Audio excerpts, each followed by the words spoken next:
As Arthur C. Clarke said, the only way to find the limits of the possible is to go beyond them into the impossible.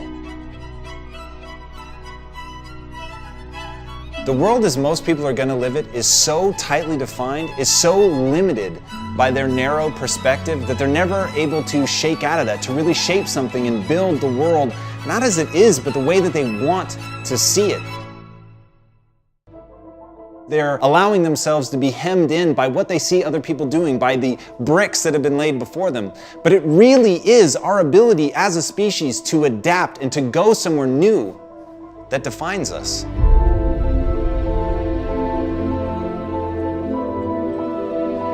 And so focusing our attention on getting beyond that is a critical thing. And as Socrates himself said, the secret to change is to focus not on fighting the old, but on building the new.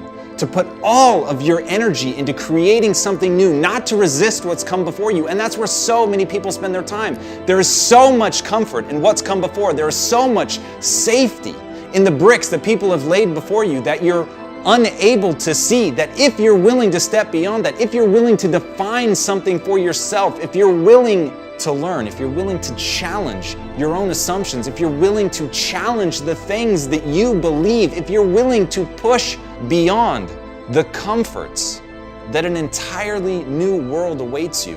And we live in this radically new environment where information is available to us all, where with the click of a mouse, with a couple moments of surfing, that you can encounter a vast universe of ideology that is totally foreign to you, that is totally new to you, that are going to become the things with which you build something new.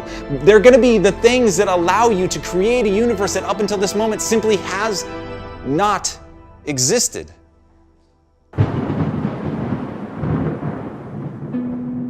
But how many people do that? How many people really take the time to educate themselves? To shake off the yoke of everything that's come before and have the guts and the courage to dive into ideology that runs counter to them, that shakes up their entire belief system, that forces them to question everything. But in that questioning, in not fighting everything that's come before, and instead imagining an entirely new world, we can literally build that world.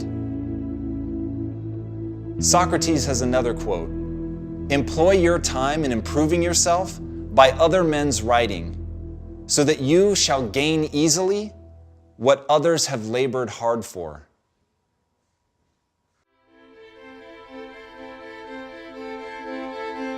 That's the world you live in. That's the era that is now.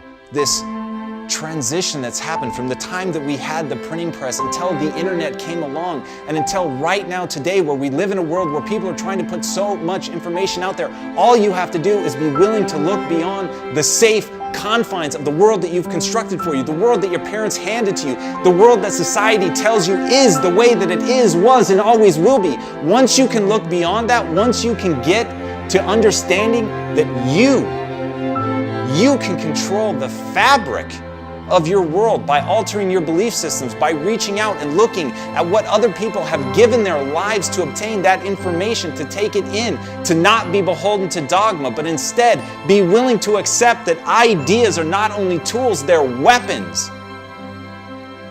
And they're things that you can use to terraform, to change your own mind. And once you've changed your mind, then you can change the world.